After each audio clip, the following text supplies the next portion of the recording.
سیعلمون اليوم من اصحاب الکرم، ایک فرشتہ اعلان کرے گا آج پتہ چلے گا عزت والے کون ہیں، آج پتہ چلے گا عزت والے کون ہیں۔ این الذین تتجافى جنوبهم عن المضاجع، کہاں ہیں راتوں کو اٹھ کے نمازیں پڑھنے والے؟ ارے میرے بھائیو، یہ نماز کی غفلت بہت بڑی ہلاکت ہے۔ میں کیسے سمجھاؤں؟ میں تو جب بھی جمعہ پڑھاتا ہوں میں یہ مضمون ضرور بیان کروں، مجھے جب یہ مجمع نظر آتا ہے تو میرا دل ٹکڑے ٹکڑے ہو جاتا ہے کہ یہ 8ویں دن آتے ہیں اور باقی دن کہاں ہوتے ہیں؟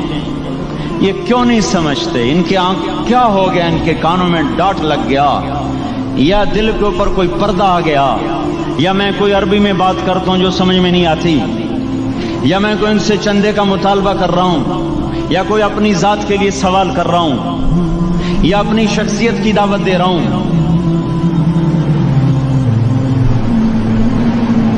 آج نماز عزت دلائے گی، سب سے پہلا اعلان ہوگا، کہاں آج پتہ چلے گا عزت والے کون ہیں، کہاں ہیں راتوں کو اٹھ کے نماز پڑھنے والے اور اللہ کے نام پہ خرچ کرنے والے۔ صرف نماز نہیں، زکوٰۃ بھی دینی پڑے گی۔ پیسہ ہے زکوٰۃ نہیں دے رہے، پیسہ ہے اللہ پہ کے نام پہ خرچ نہیں کر رہے۔ بھائیو، اللہ کے نام پہ خرچ کرنا سیکھیں، اللہ کے واسطے اپنے آپ کو سادگی پہ لائیں اور اللہ کے نام پہ لٹانا سیکھیں۔ اللہ آپ کی نسلوں کو واپس کرے گا، صرف آپ کو نہیں، آپ کی نسلوں کو واپس کرے گا۔ آپ اللہ کو قرضہ دے رہے ہیں، کسی ایسے ایرے غیر کو قرضہ نہیں دے رہے۔ یہاں مسجدیں والے چندے مانگ رہے، بھائی مسجد کو چندہ دو، مدرسوں والے چندے مانگ رہے، مدرسوں کو چندے دو۔ یہ تو مسلمان کی غیرت کے خلاف ہے کہ اللہ کے گھر میں مسجد کے لیے چندہ مانگا جائے، اور کہیں صندوقچیاں پھرا رہے، کہیں وہ جھولیاں۔ ایسی مجھے شرم آتی ہے۔ یہ کرنے والوں پر بھی میں کیا کہوں، ان کی عقلوں پہ بھی پردہ ہے کہ اللہ کے گھر میں مخلوق کے سامنے جھولی پھیلاتے ہیں، اور پھر ان مسلمانوں کی آنکھوں پر بھی پردہ ہے کہ ان کو غیرت نہیں آتی کہ مسجد کے لیے جھولی پھیلائی جا رہی ہو، اور یہ گھروں میں اچھا خاصا کھاتے پیتے ہوں اور مسجد کے لیے جھولی پھیلائی جائے اور مسجد کے لیے صندوق رکھے جائیں، اور ہر نماز کے بعد مدرسے کے لیے لوگ چندہ مانگ رہے ہوں۔ یہ ایمانی اور غیرت کے خلاف، مسلمان کی سخاوت کے خلاف ہے کہ اس طرح مسجد کے لیے جھولیاں پھریں اور مسجد کے لیے صندوق پھریں۔ ہم تو اللہ کے نام پہ بے دھڑک لگائیں، اقیموا الصلاۃ وآتوا الزکاۃ، اقیموا الصلاۃ وآتوا الزکاۃ 67 دفعہ یہ حکم چلا ہے، اور ہر دفعہ زکوٰۃ کے ساتھ نماز، نماز زکوٰۃ، زکوٰۃ نماز، نماز زکوٰۃ، زکوٰۃ نماز۔ نماز پڑھنے والے زیادہ ہیں نسبتاً زکوٰۃ دینے والوں سے، زکوٰۃ دینے والے تھوڑے ہیں، پیسہ جاتے ہوئے جان جاتی۔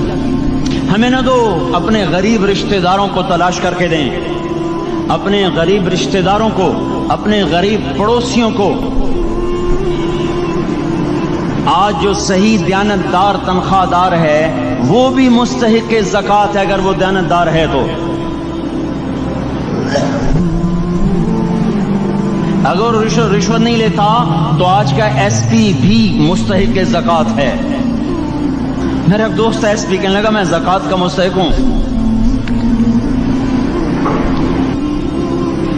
حالانکہ میں ملتان کا ایس پی ہوں،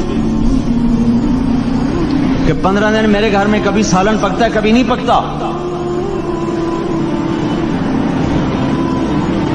اپنے اوپر صرف خرچ کرنا۔ بچے کو کھلونے کی خواہش تھی، 1000 روپے کے کھلونے لے کے دے دیے۔ کیا ظلم ہے یہ؟ 1000 روپے کے کھلونے بچے کو لے کے دے دیے۔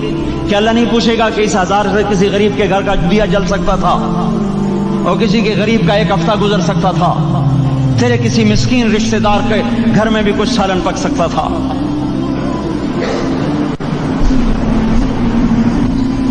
رزق دیا تو اس کا ہوش نہیں کہ اس کا حق ادا کریں، جان دی تو اس کا ہوش نہیں کہ اس کا حق ادا کریں۔ سجدہ جان کا حق ہے، اور زکوٰۃ اور صدقات یہ مال کا حق ہے۔ میں کب اپنے لیے مانگ رہا ہوں؟ میں کہہ رہا ہوں اللہ اپنے غریب رشتہ داروں کو دیں، ان کو تلاش کریں اللہ کے واسطے۔ اپنی بیویوں سے پوچھو سونے کی زکوٰۃ دی ہے؟ دے، ورنہ تو خود پکڑی آئے گی، تیرا زیور تیرے لیے گنجا سانپ بن کے تیری زبان کو ڈسے گا۔ ان کا میں نے تو بچیوں کے لیے سنبھال کے رکھا ہے، اس کی زکات دو پھر ٹھیک ہے، ورنہ اسم کو توڑ کے اس کی زکات دو، نہیں تو یہ مال پکڑوا دے گا قیامت کے دن۔ نماز نہیں چھڑا سکتی اگر زکات نہیں دی، اور زکات نہیں چھڑا سکتی اگر نماز نہیں پڑھی۔ مسجد بنا دی 50 لاکھ میں، اگر خود نمازی نہیں تو یہ مسجد بنانا اسے جہنم سے نہیں بچا سکتا۔ میرے بھائیوں، اپنی جان کا بھی صحیح استعمال کریں اور اپنے مال کا بھی صحیح استعمال کریں۔ ہم ایسے اندھے نہیں ہیں کہ جو بچے نے چاہا لا کے دے دیا، جو بیگم نے مانگا اٹھا کے دے دیا، نہیں نہیں، ہم پہلے دیکھیں گے اپنے اوپر۔ حضرت عثمان رضی اللہ عنہ کے پاس ایک سائل ہے، حضور سے مانگنے آیا، آپ نے کہا عثمان کے پاس چلے جاؤ۔ عثمان سے مانگنے گئے تو آگے بیوی پہ لڑ رہے، کس بات پہ؟ یوں کہہ رہے، وہ باہر چھوٹے چھوٹے گھر ہوتے تھے تو باہر آواز آ رہی، بیوی کو کہہ رہے اللہ کی بندی رات تو نے چراغ میں بتی موٹی ڈال دی، وہ بتی ڈالتے تھے نا اس کی روئی کی، تو تیل زیادہ جل گیا، تو یہ کہنے لگے یہ کس کنجوس کے پاس بھیج دیا؟ جو بیوی پہ لڑ رہا ہو کہ تو نے بتی موٹی ڈالی ہے تو یہ مجھے کیا دے گا؟ تو یہ دمڑی بھی نہیں دے گا۔ جب ان کو باہر بلایا اور خیرات مانگی کہ وہاں سے آیا ہوں، تو انہوں نے اندر گیا، ایک تھیلی اٹھائی، نہ پوچھا کہ کتنے چاہیے، نہ پوچھا کہ کون ہو، 3000 درہم اٹھا کے دے دیے۔ وہ حیران ہو کے کہنے لگا یار ایک بات تو بتاؤ۔ کہا کیا؟ کہا یہ مجھے تو نے اتنے دے دیے کہ میری اگلی نسل کو بھی کافی ہیں، اور خود بیوی پہ تو لڑ رہا تھا کہ بتی موٹی کیوں کر دی؟ کہنے لگے وہ اپنی ذات پہ خرچ تھا، وہ پھونک پھونک کے کرنا ہے، یہ اللہ کو دے رہا ہوں جتنا مرضی دے دوں، یہ تجھے تھوڑا دے، اللہ کو دے رہا ہوں۔ تو اپنی جان کو بھی لگائیں اللہ پر اور اپنے مال کو بھی لگائیں اللہ پر، اور میرے بھائیوں اپنی کمائیوں کو حلال پہ لائیں، اور بیویوں کو سمجھا دیں کہ ہم تمہاری خاطر دوزخ میں نہیں جا سکتے۔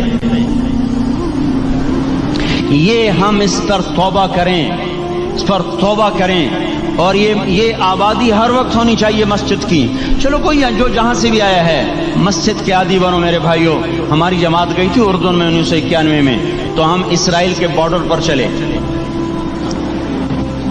انہوں نے بتایا کہ یہ ہم سے آمد رفت بات چیت ہوتی رہتی ہے، چونکہ کچھ عرب ادھر رہتے ہیں کچھ عرب ادھر رہتے ہیں، رشتہ داریاں ہیں۔ تو کہا یہ یہودی ہم سے پوچھتے ہیں تمہاری فجر میں نمازی کتنے ہوتے ہیں اور تمہارے جمعے میں نمازی کتنے ہوتے ہیں؟ ہم نے پوچھا یہ تحقیق کیوں کرتے ہو؟ ان کا ہماری کتابوں میں یہ ہے کہ جب فجر کی نماز کے نمازی اور جمعے کی نماز کے نمازیوں کی تعداد برابر ہو جائے گی تو یہودی دنیا سے مٹ جائیں گے۔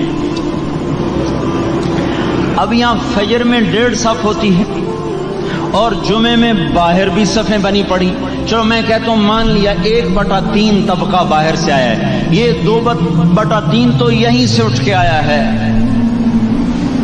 یہ کیوں نہیں ہر نماز میں آتا؟ میرے بھائیوں اپنے حال پہ رحم کریں، اللہ کے واسطے میری پکار کو سنیں۔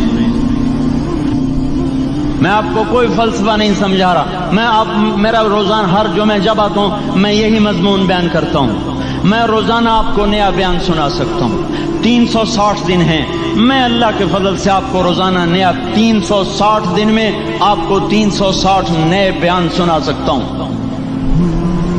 میں یہاں بیان کرنے نہیں بیٹھتا، اپنا دکھڑا میں روتا ہوں کہ پوری گلستان کالونی جہنم کی طرف جائے اور میں ان کا پڑوسی ہوں اور میں انہیں جہنم میں جاتا دیکھوں اور میری ہائے نہ نکلے تو میں ڈوب کے مر جاؤں۔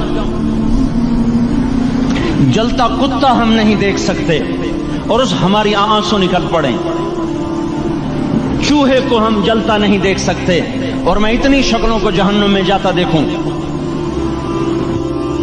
جس نے فجر آج نہیں پڑھی اس نے پر جہنم کو واجب کر لیا، جو اب آئندہ اثر نہیں پڑے گا اس پر جہنم واجب ہو گئی، پھر میں کیا مضمون بیان کروں، کیا فلسفے بیان کروں؟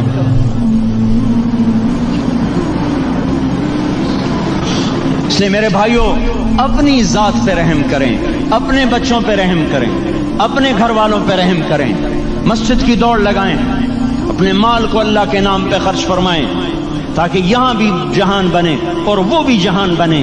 کیا زندگی ہے، چلتے چلتے سانس نکل جاتا ہے، پھر یوں مٹ جاتے ہیں جیسے دنیا میں کبھی آئے نہ تھے. پوتے پوچھتے ہیں ابا دادا کی قبر کہاں ہے؟ ابا کہتے ہیں بیٹا یہیں کہیں مل گئی، پتہ نہیں کہاں ہے. آج تو اگلی نسل دادے کی قبر نہیں دیکھ سکتی.